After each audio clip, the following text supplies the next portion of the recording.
ایک باپ اپنے 3 بیٹوں اور ایک بیٹی کے ساتھ رہتا تھا۔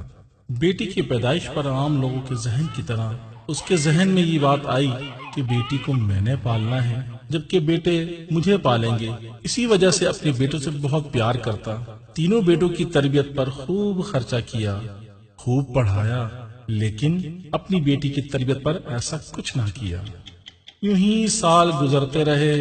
باپ نے بیٹوں کی خوب دھوم دھام سے شادیاں کی، لیکن 2-3 سال کے اندر تینوں بیٹے باپ سے الگ ہو کر اپنے اپنے گھر لے کر باپ سے جدا ہو گئے۔ باپ کو اب اپنی بیٹی کا خیال آیا کہ اس کی بھی شادی کرنی ہے، جو سب سے زیادہ اس کا خیال رکھتی تھی۔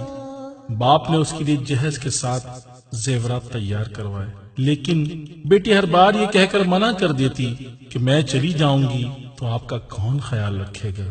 ایک مرتبہ اس کا باپ بہت بیمار ہو گیا، اسے اسپتال لے جایا گیا۔ وہاں پتا چلا کہ اس کے دل کے وال بند ہو گئے ہیں۔ ڈاکٹر نے یہ بھی کہا اگر 2 دن میں آپریشن نہ کیا گیا تو ان کو بچانا بہت مشکل ہو جائے گا۔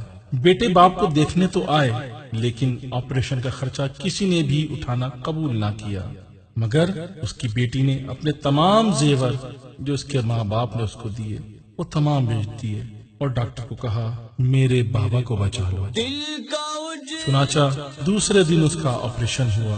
اس کی بیٹی نے اس کی جان بچا لی تھی۔